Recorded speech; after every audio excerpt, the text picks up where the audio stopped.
Hello, welcome everyone.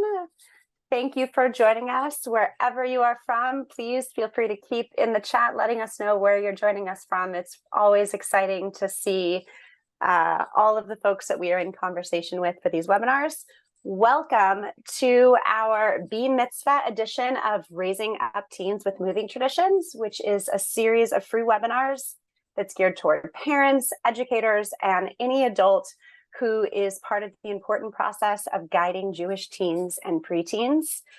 Thank you for joining us today as part of our mission to embolden Jewish youth to thrive through the pursuit of personal well-being, shleimut, caring relationships, or chesed, and a Jewish and feminist vision of equity and justice, tzedek. We are here today in the middle of our day to talk about a very important question: who is invited to your bat mitzvah? And how this question is one of the many opportunities through the B-Mitzvah journey that allows parents and adolescents to explore their values together and express them through this very important Jewish milestone. These questions that we will be exploring are core to Moving Traditions' B-Mitzvah Family Education Program, which is now in over 130 communities. And from the very beginning of this program, it looked at the preteens experience, social pressures, including expectations related to gender codes, and questions about inclusion and exclusion that the celebration itself often entails. We also have a 6-episode podcast series at 13, which is for parents who want to think differently about B-Mitzvah, and it includes insights from rabbis, authors, comedians, psychologists, parents, and teens themselves about the ancient roots and the modern realities of this Jewish rite of passage. I'm excited for today's conversation, which is going to be between my colleague, Rabbi Daniel Brenner, who is our VP of Education and the architect of the At 13 podcast that I just mentioned, which I'm going to drop into the chat in just a moment, and our B-Mitzvah Family Education Series. Teen Rachel Pesner, who is a fellow in our Meyer Gottesman Kol Kolenu Teen Feminist Fellowship, a teen board member with Moving Traditions, and has also written curriculum for our B-Mitzvah Family Education Program that I just mentioned. And finally, Alison Peck, the screenwriter for the new movie that just came out over the weekend. You are so not invited to My Bat Mitzvah, which is out on Netflix. And Ali also brings her experiences as a fellow Jewish parent and a former Jewish teen who went through her own bat mitzvah journey in Houston, Texas many years ago. And on a personal note, I'm very excited to have Ali join us. She is a dear friend, and I am so proud and excited to see all of your accomplishments, Ali. So in just a moment, we're going to start our conversation. I want to let everyone know I'm going to be watching in the chat. We encourage everyone to join in the conversation in the chat. Paste in your questions. I will be looking for questions to send over to Daniel to make part of the conversation with our wonderful panelists. So without further ado, let's dive right in. So again, Ali, it's just wonderful to have you here. I hope you are feeling total elation as this film has skyrocketed to #1 on the Netflix. I looked at it this morning. I was like, #1 in movies. This is the story. And it's a beautiful and moving story about coming of age. And I want to get into that, and I want to hear a little bit about your own experience. So let's start back in Houston, Texas. Tell us a little bit about your own bat mitzvah experience, and maybe a little bit about what you drew from as you were writing this film. Yeah, so thank you for having me here, everybody. First of all, this is super exciting. And yeah, so I grew up in Houston, not in a super Jewish part of Houston. We were members of a Reform synagogue, which closed, I think, due to lack of membership.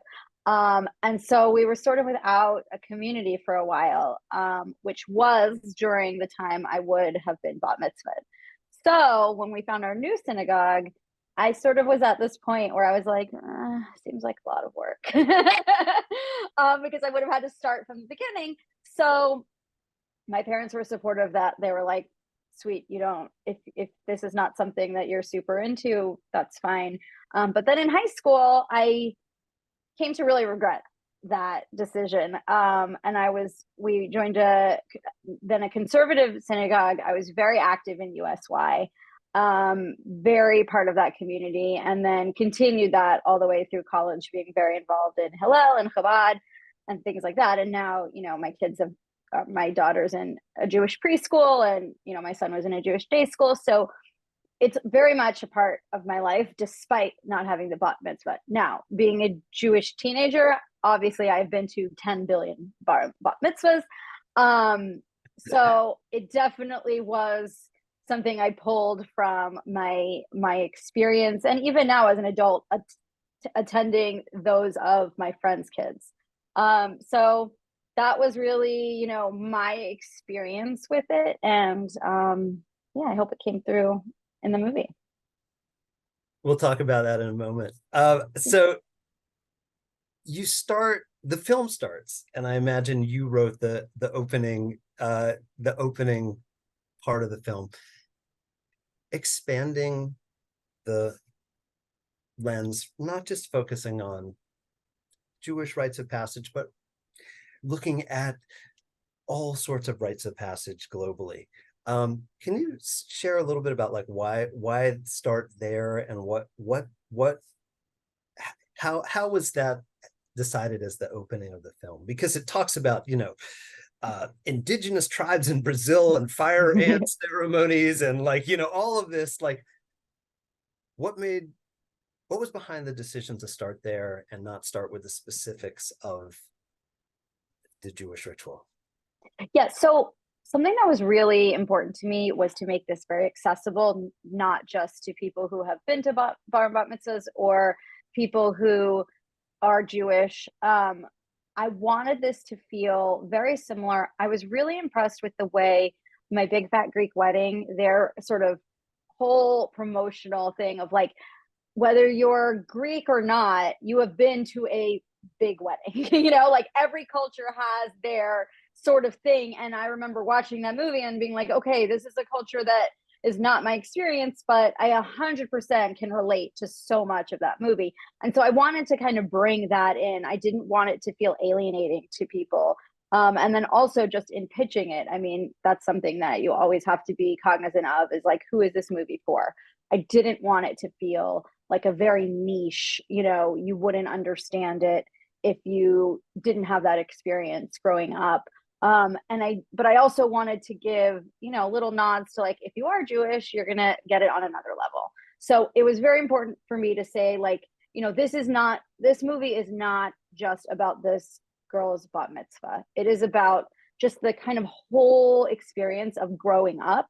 And that's something that every culture experiences. Yeah, I feel like it is a universal message, and it is the journey of Stacy growing up is the heart of the film. For me, I thought, but I'm interested to hear just your perceptions from, you have your own experiences of what that was like. You also had a novel, which is now 17 years old or something like that. It was written a while ago. Do you think that anything has changed, or do you feel like that the story that is being told could have been told in another era? What are the ways that you thought, what is it about growing up now that the story captures? Mm-hmm. I really loved the book. That was the first thing, I was sent the book, and I loved the voice of Stacy in that. I loved her journey. Obviously, as you said, it was written a while ago, so there had to be a lot of updating to it in terms of inclusiveness and, just, I think now kids are just a little bit more savvy about the world. And, in the book, they didn't have access to smartphones, social media, any of these things. I think that is a huge, obvious component of a teen's life right now. And so I wanted to kind of explore, yeah, there was a moment where I was like, should we set it in the early 2000s? Because there's something that feels sort of so classic about it. Like there's a scene in the book where she like sneaks into the rabbi's office to like use his it's a male rabbi in the book, to use his landline, like you know, like things like that, where it's just like it can't translate to nowadays. So I did consider that like briefly, but I really just love the idea of updating it and letting people sort of recognize those things. I mean, there's just a whole nother level of pressure for kids today. And just, you know, when I was a teen, you'd go to the name it's like you'd go and then that would be it. Like there would be no pictures that you would be sharing around. There would be no posts. You know, that would be the end of it. It was sort of like what happened there stayed there. And then like maybe you talk about it next week in Sunday school, you know what I mean? But that was like kind of the limit of that. And here it lives on, you know? And so they're able to still communicate that way. So I thought like bringing in that aspect of it, updating it for like a modern, like teens today sort of thing was really appealing.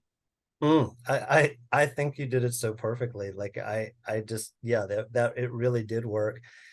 Um, on this front, I remember I read the book many years ago, and it seemed like a lot of it was taken from Judy Blume, in a sense of like, you know, the letter to God being like a core part of the artistic style of the book. Mm-hmm. And you kept a little bit of that.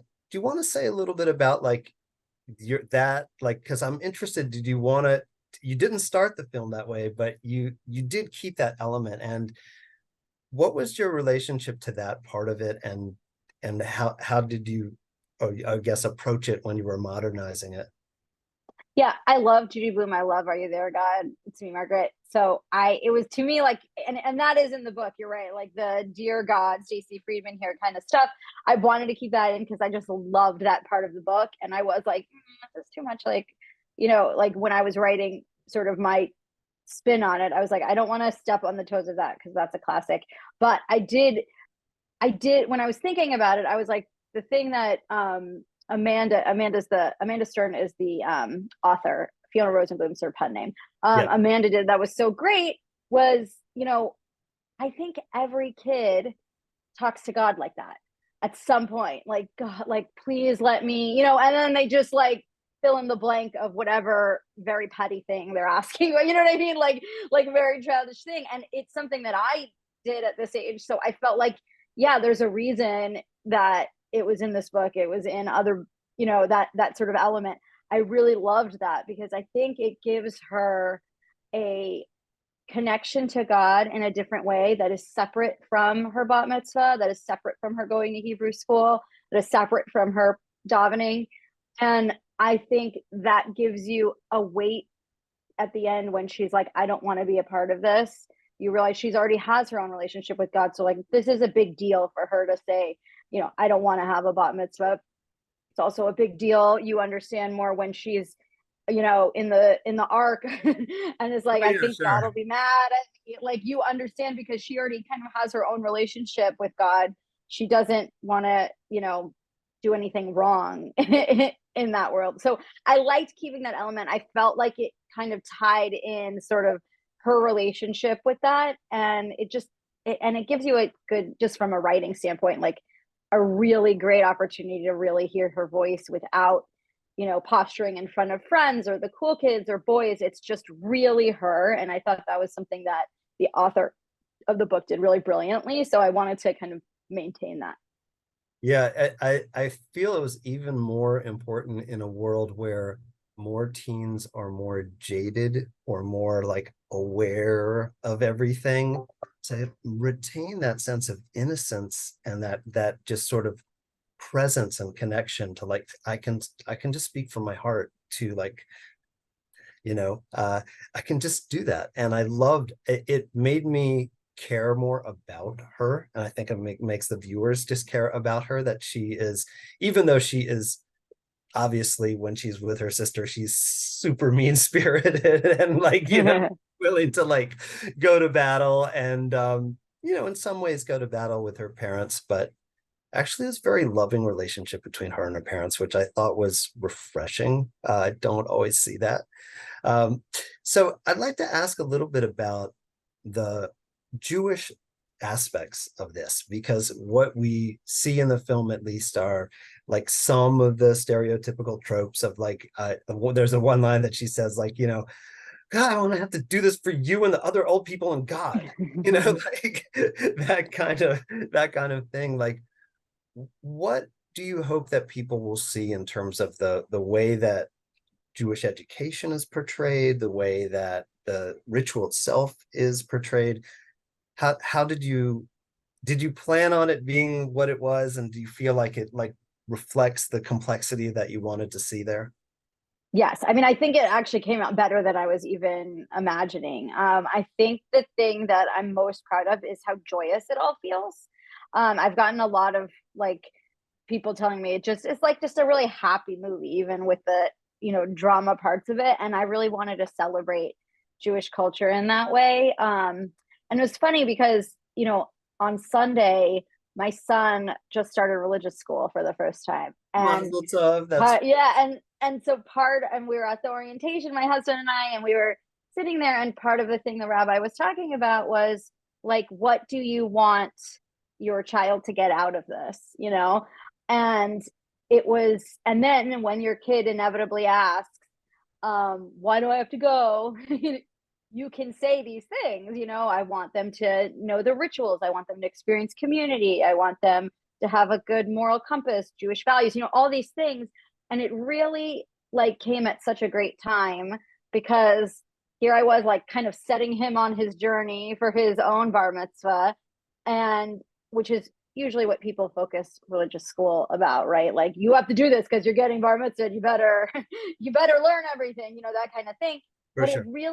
it really made me feel like, okay, there is more to this than just that. And in thinking of the movie, there is more to it than just having the ceremony, having the party, having the, reading from the Torah. Like, it is more than that. It's like joining this community. It's saying, I'm an adult, I am part of this. And I really like that part where they're having the fight, Stacy and her dad, and he's like, this is you declaring you are part of this. Like, this is the community that you're in, and you're an adult now, and you can make your choice to be a part of it. And so that was kind of the thing I wanted to get across. And then, just to have something, it's the kind of movie that I think when I was 13, I would have loved for it to exist. So I hope that teens now really love it for that reason. For sure. So, I mean, it's clear that at the beginning of the film that she and Lydia are all about their party. They're all obsessed about the theme of their party, and like Yeah. that part of it is funny. Do you feel like there's a moment where Stacy like goes, wait, I really do care about the religious ritual? Like, where's that moment for you, and like how does that develop? I think for her, she hits that when her and Lydia are on the outs. She realizes Andy sucks, like, and it's when there's that montage sort of towards the end where she's practicing and realizes like she does want to be a part of this. Like, and I think very commonly, like, that can happen at your lowest point, right? And that's like her lowest point in the movie, is she feels like she's lost everything. She's fighting with her family, she has no friends, all of these things, and she realizes like, I don't have anything else. And that's when she kind of symbolically turns back towards this and realizes like, I really want to do this and be a part of this and make my family proud. Yeah, that's the moment when she's like lying in her bed and she finishes chanting her haftarah, and she's like, you like, she just like just like has this spontaneous beautiful sound come out. Yeah. Yeah.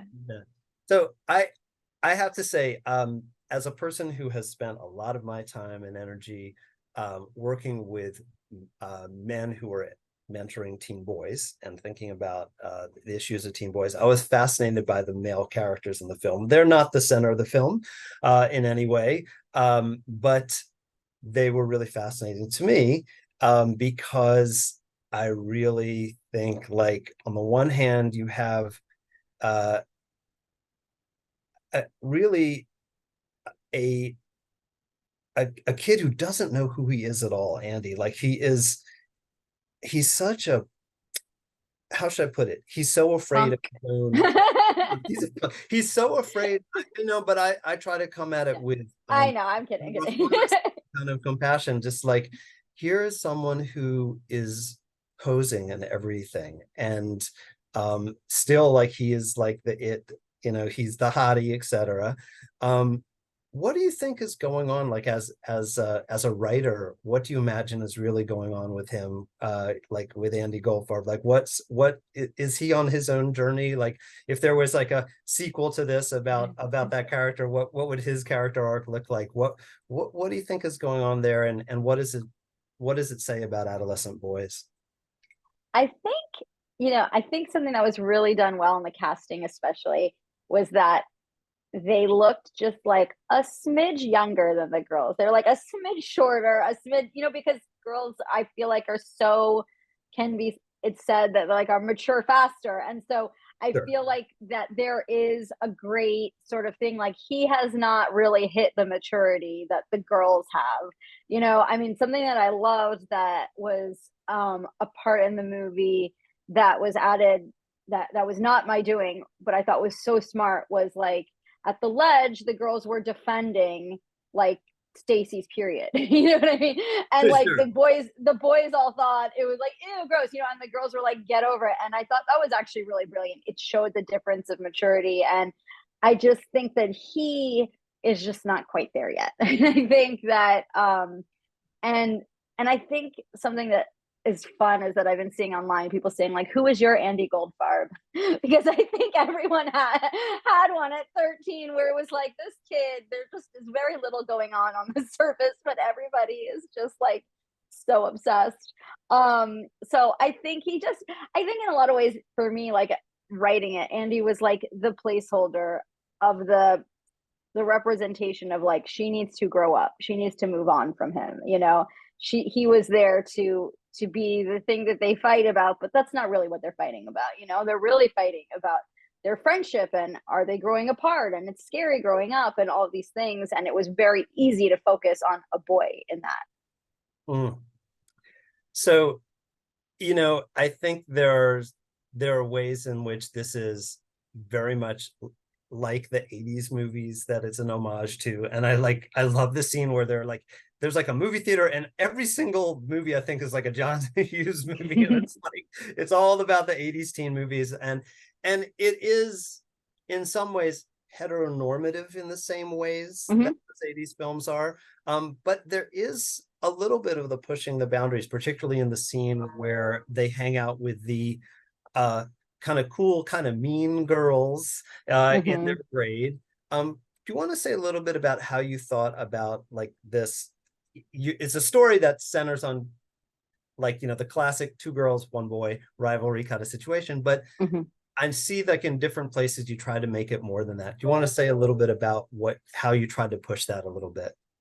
Yeah, I wanted it to feel like real life, and how, kids are. I wanted it to feel part of the world, because, I think kids now are so much more open than, my teen experience. And I wanted it just to feel how the world is. Like, it's a natural part of the world, and they're all kind of figuring out, their identities, their interests, everything. And I liked including the part where Lydia's like, I think I only like boys. Like, she's not really quite sure. She's still kind of figuring this out. And so I think it's like important to include that. I mean, it's hard to make a movie that that shows everything, that tells every story, and this was a very specific story that is about these 2 girls. But I wanted to bring in, I wanted to make it feel of the time, and hopefully people could find, similar things in their journey in that as well. Yeah, I think it came through.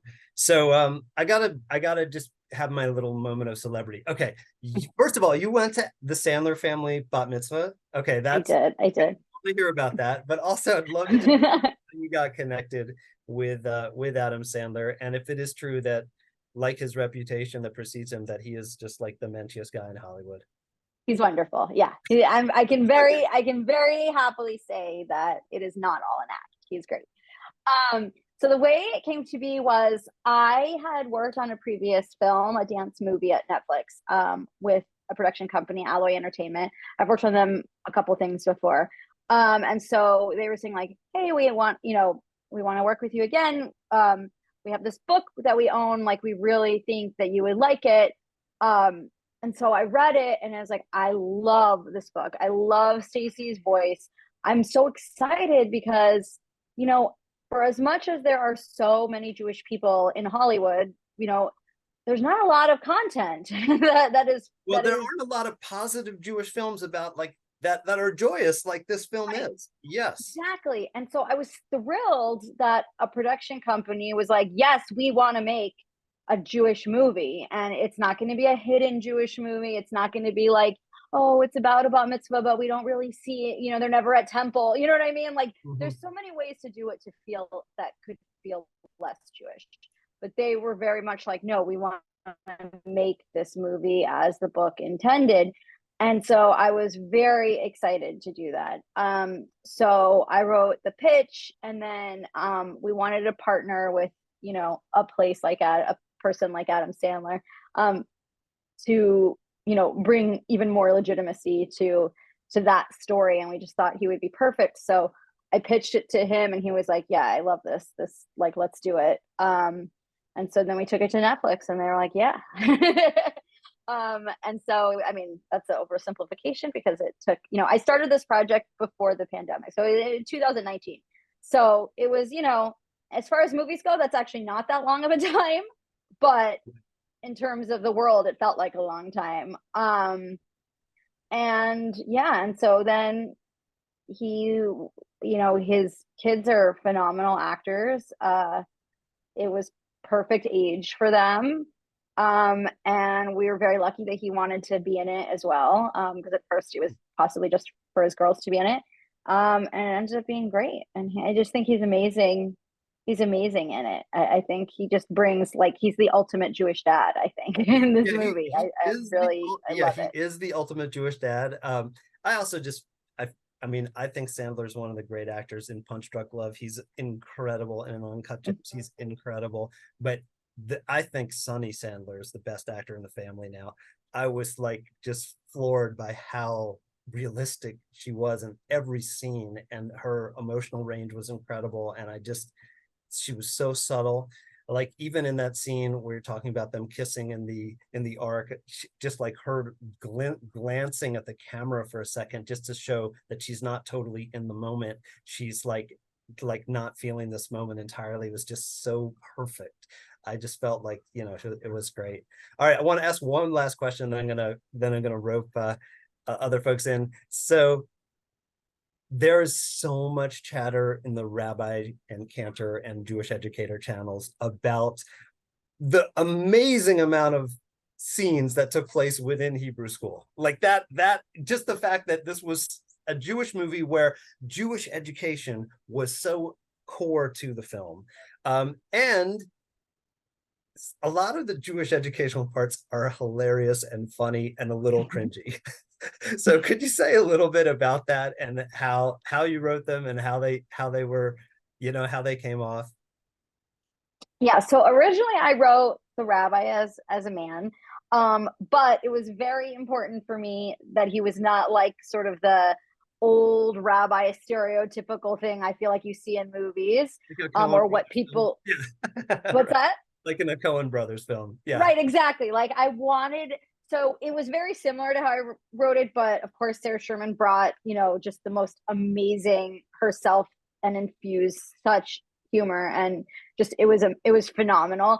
I really wanted him to be like a young, cool rabbi. He has like a cool, like he plays guitar, he has a cool yarmulke, like that kind of thing, because I feel like that is a type of stereotypical rabbi that like Jews know, you know what I mean? But I don't think giant population knows. So I wanted to kind of spotlight that sort of thing. Like, and just to me, like the funniest thing ever is just any adult who thinks that they can like get on the level of a teen and For is sure.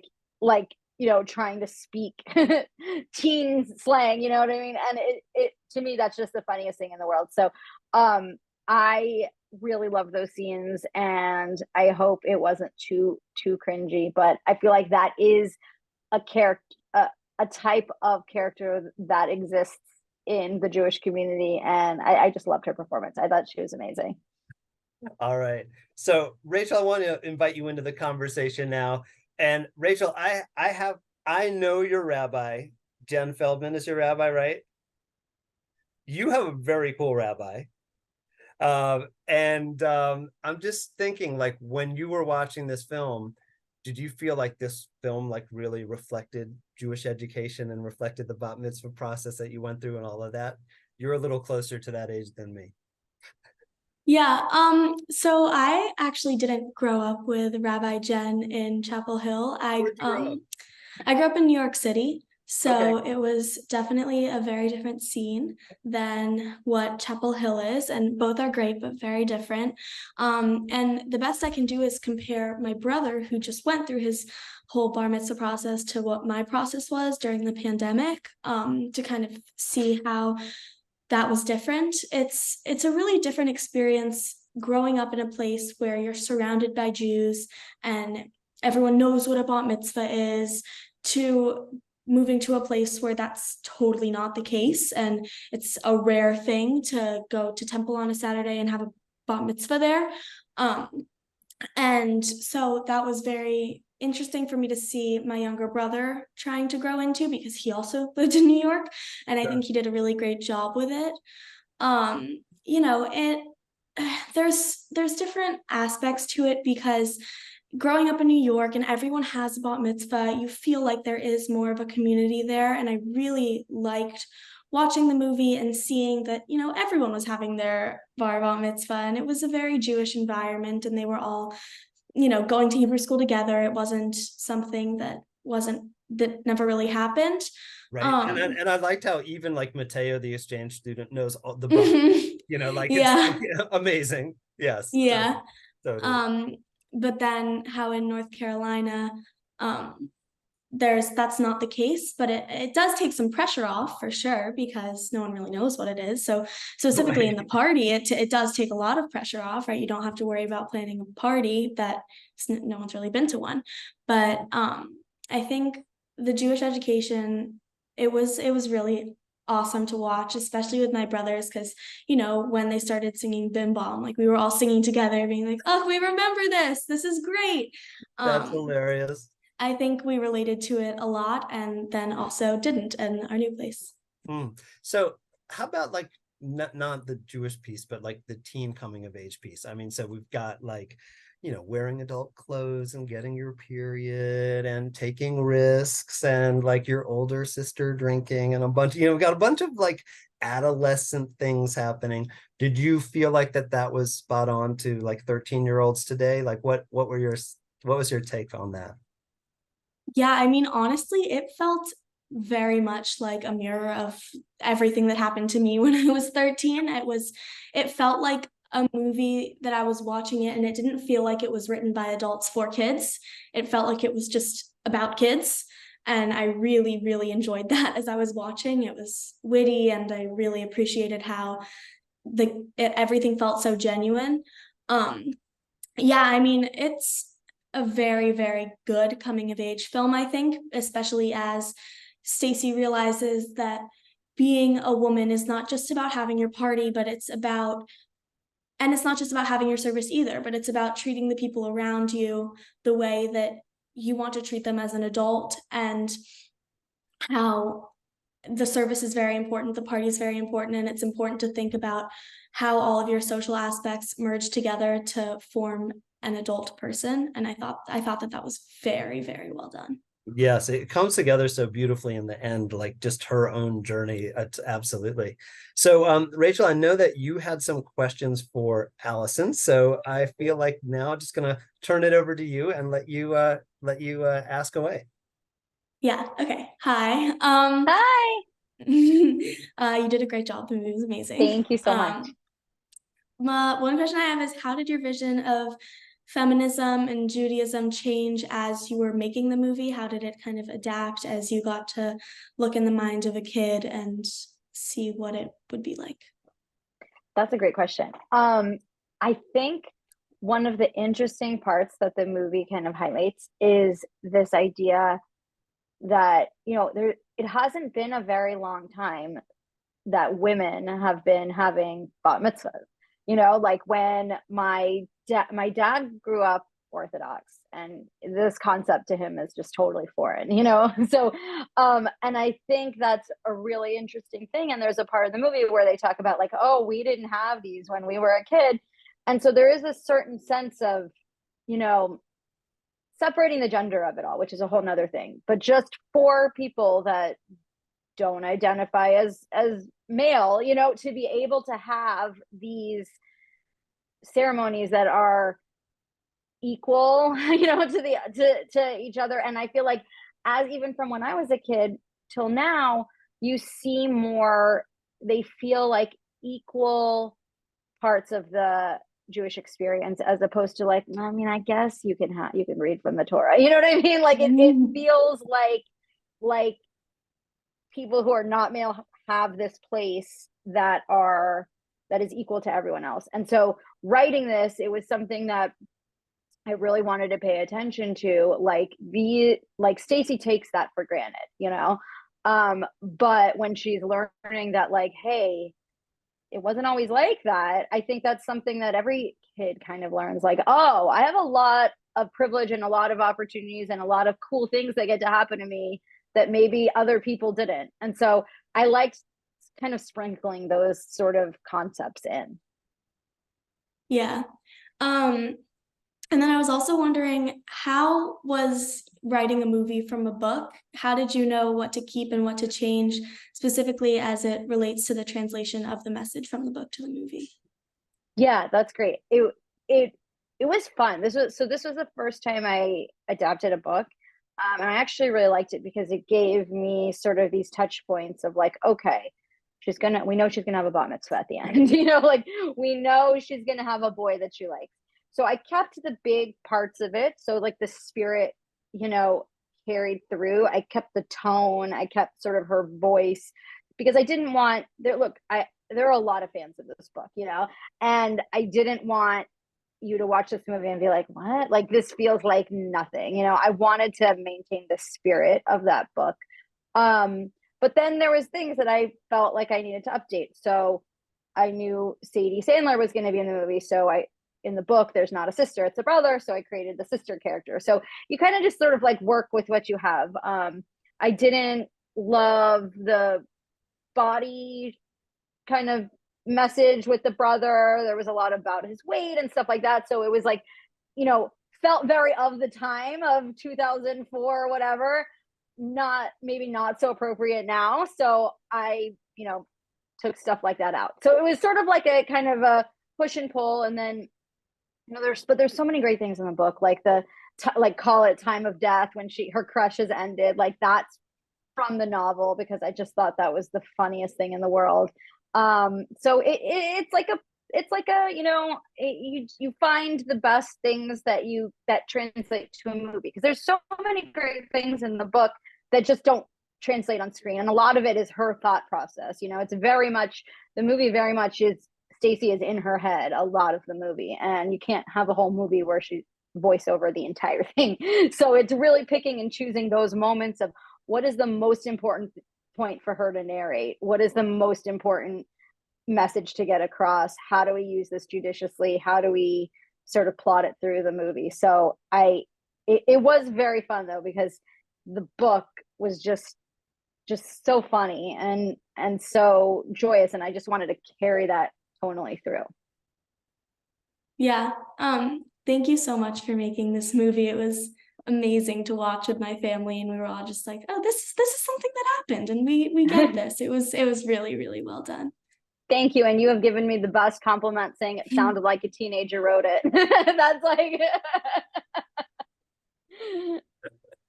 Yeah, I want to just chime in here. I want to ask a question that Rachel and Allison, you can both respond to. Like, when we started this interview, we were talking about how, in the book, she has to sneak into the rabbi's office to use a landline and all of this. I'm interested, like, Rachel, you've grown up in a world where, like, the world of TikTok and all the rest. And Allison, you were writing about a world you didn't grow up in. Like, what do you think comes across? Like, I'm interested, like, did you feel like the way that they use social media, Rachel, was realistic and real and true to 13-year-olds? And like, did you feel like I don't know, just sort of like there was a story about social media in the end? Because I feel like the ways in which, I would just say, the emotional aggression is aided by the fact that you can just like really diss somebody in social media, like that seemed like it was a very powerful part of it, particularly the second part of the film. But I'm just interested, Rachel, do you feel like it was realistic? And then Allison, I want to hear if you have a comment on what you hope teens might learn from this.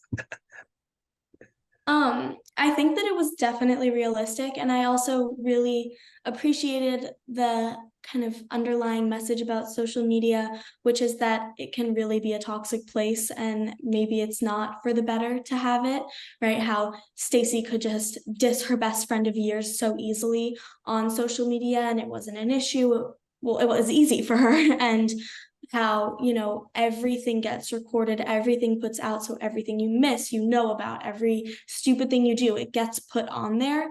And I thought that that was very well done, especially just in the sense that it totally was not the main message of the movie, but it was there. And if you look at it and realize, you come to remember, oh, this maybe isn't the best thing, and it's great for so many ways. You can text people and call people and, post yourself having fun with your friends, but it also could totally mess stuff up. Yes, it could totally mess stuff up. Allison, like, did you feel like did you want to make it a little bit of a cautionary tale, or was that something you were backing away from? What were your thoughts on it? I want to make it a cautionary tale. I just wanted it to feel natural and part of the world and how it is. And I think just inherently can be dangerous. So I think that, nothing dates a movie more than using technology. So I wanted this movie to feel classic and like something that wouldn't feel dated if you watched it in 10 years. So I think we did pull back on how much people are on their phones in this movie. I think yeah, I was like, wait, teenagers are going to a ledge and jumping in? This is like 1950s right here. Right, exactly. And I feel like, it's such a great moment when Stacy goes to Lydia's house, and sees them kissing, but like probably she would have texted her, you know what I mean? But, cinematically, you need these moments in person. But I like this idea that they are 13, or turning 13. They haven't fully, dove in all the way, right? Like they're using it, but they're maybe not as sophisticated about it as maybe a 15-year-old, a 17-year-old, that kind of thing. Because even her friends were like, you went to the ledge this weekend? Like, they had no idea, because they probably are girls who are, making slime, and they're not scrolling and looking at all the pictures of them from the weekend. You know what I mean? There's still a lot of, and that's actually the thing that appealed to me about this project so much, is 13 is such an amazing age, because you are really, you're becoming a grown-up in the Jewish community, and you're becoming a teenager, and you feel sort of like an adult, but at the same time you're still very much a kid. Like you want to kiss boys, and you want to have a boyfriend, and you're having all these feelings, but like you probably also like are still sleeping with a stuffed animal. You know what I mean? It's like this very like you're straddling both worlds, and I feel like this is like I wanted to sort of show both aspects of that. I think that I really don't like when movies, and it's like, some old person like me writing a movie like, ooh, look at them texting. And it's like, it always looks like something that an old person wrote, you know what I mean? And I wanted it to really feel like that. So I wanted to, you know, sprinkle it in. They always have their phones. Like they're walking into synagogue and they're carrying their phones in their hands. You know what I mean? And that feels very much part of the world, but they also communicate in person. And I feel like maybe that goes away as you get older and older and older. But at this age, for these people, they are very much straddling both worlds. Yeah, I think one of my favorite moments of that straddling both worlds like feeling is when her redhead friend is like shaving under her arms, and then she's like patched it up with something like Care Bear band-aids or something. It's just like ridiculous. So it's like, yeah, she's becoming an adult, she's becoming a woman, and she also has Care Bear band-aids all over her underarms. It's like, it's both in the same like visual and the same moment, and it's beautiful. So we have some questions coming in from folks from really all over. And one of the questions I think is really interesting. Why does it end with dedicating her party to her friend, to Lydia, instead of like having a thing of celebrating their friendship or joint party or something? Like, could you say something about like that? Why that ending? What speaks to you about that ending? What do you hope that people will come away feeling at that moment? Yeah. So Stacy's thing in her life is she just wants this most amazing bat mitzvah. Super selfish of her. I mean, you get little moments of it, but a lot of it is about Stacy. Stacy thinks, if I have this amazing bat mitzvah, Andy will date me, and then, oh yeah, well, Lydia will have some cool boyfriend too.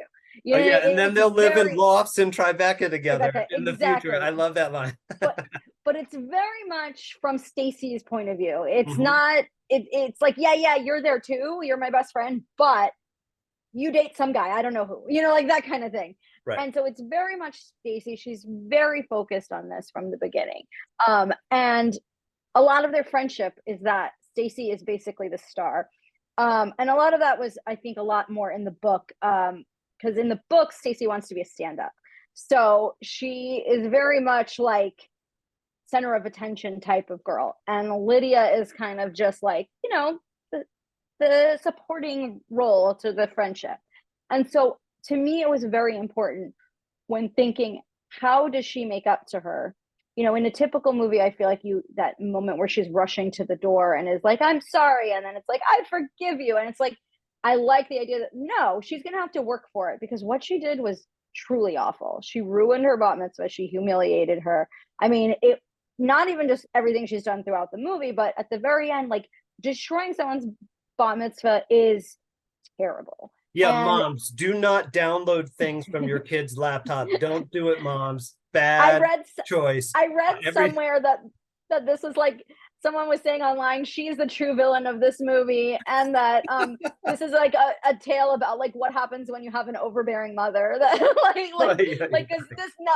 this wouldn't have happened otherwise, right? So the idea was, okay, she's done this horrible thing. What is the one thing that Stacy wants more than anything, which is this perfect bat mitzvah? So that needs to be thematically the thing that she gives up. Like, in my mind, it can't be a joint one, because then that is still inherently a little bit selfish. Like, she ruined Lydia's. Lydia deserves her intact bat mitzvah like in totality. So I never really considered them doing a joint, but Lydia forgives her and is a good friend and points to her and has her join in. So it is sort of like them both celebrating their friendship together. But to me, it was really important that Stacy had already come to the journey that the party was not the important thing anyway. And so this was her thing of showing like, I am so sorry. I am going to do this for you and make it up for you and fix it. So to me, that was like on two levels, her showing like her maturity. I love that.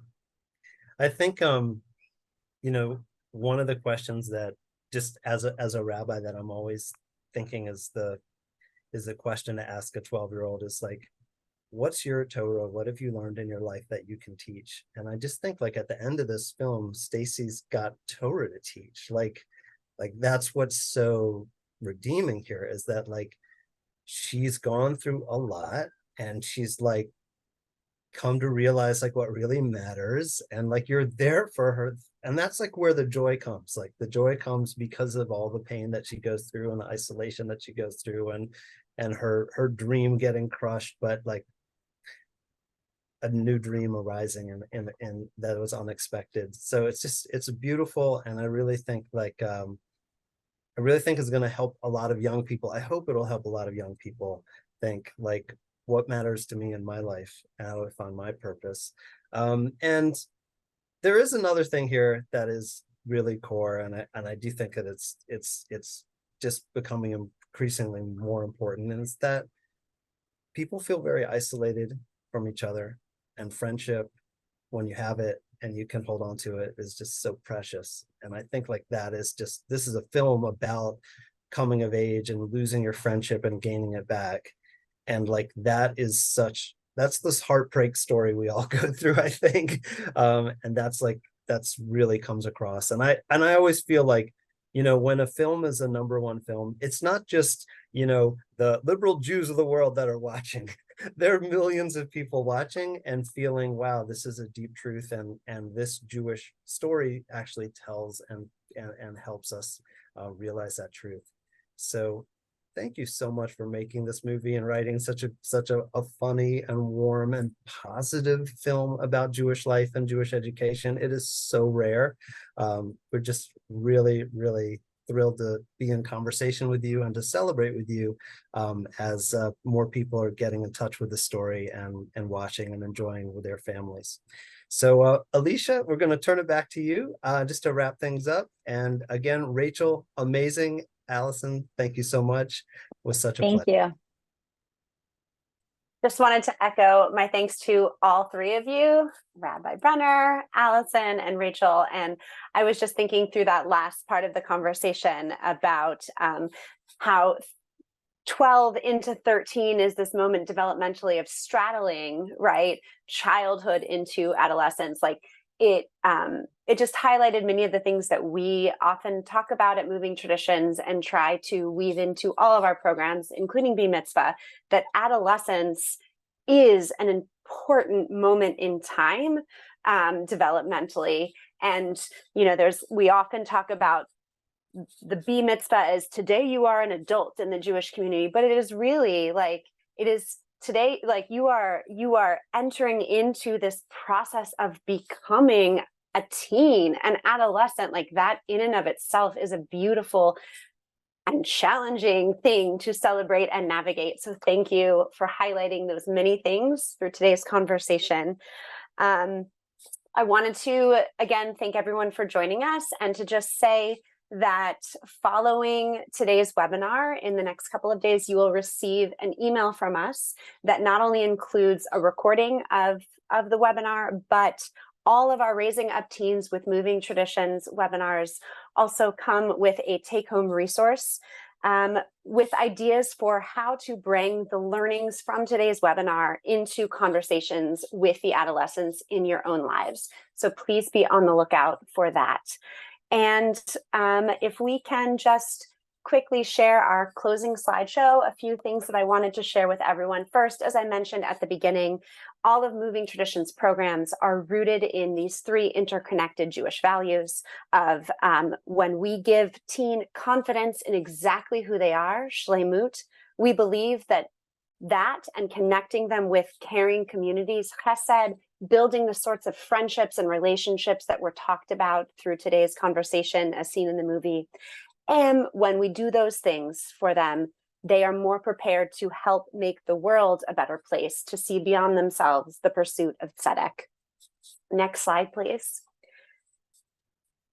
And just to share that in addition to our B-Mitzvah family education program, which was mentioned today, we also partner with 185 Jewish institutions in many places. Many of the folks who are participating in the chat are our partners in their local communities.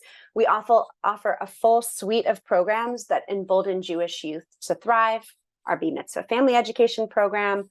For Hebrew high schoolers, we have a curriculum called Kulam, which gives more opportunities for dynamic dialogue amongst peers. And finally, our teen groups, which includes Rosh Chodesh, Shevet, and Selem, that provides circles of support for teens in gender-specific yet inclusive communities. Next slide. And we also offer leadership opportunities. Rachel, as we mentioned, is a member of our Meyer Gottesman Kol Kolenu Teen Feminist Fellowship, which is a national fellowship for 10th to 12th graders to develop their agency as Jewish feminist changemakers in their community. We also offer Kumi, an anti-oppressive teen leadership experience for Jewish teens to prepare for bold leadership and activism in social justice spaces and wherever else their passions take them. Finally, last slide. This program today is also part of how we build up the larger ecosystem of support around Jewish teens. Our Raising Up Teens with Moving Traditions webinar series. Please be on the lookout for our next one coming in October. And also our Culture Shift program, where we train staff who work at youth-serving organizations to navigate gender, healthy boundaries, and more. We invite you to be in touch with us about any of these programs. And finally, it is so important to get your feedback. We continue to build and grow our programs based on the feedback of folks who join us. So I'm going to ask you to please take a moment before you sign out of the webinar. You can either scan the QR code on your screen or click on the link that was just put in the chat. Take just a couple minutes to answer a few short questions to let us know your experience as part of the webinar today. Thank you again for joining us. Thank you, Alison, Rachel, Rabbi Brenner, and thank you to everyone who, in all of the different ways you were sharing in the chat, you are helping to guide, navigate, support the Jewish adolescents in your life. Have a great rest of your day.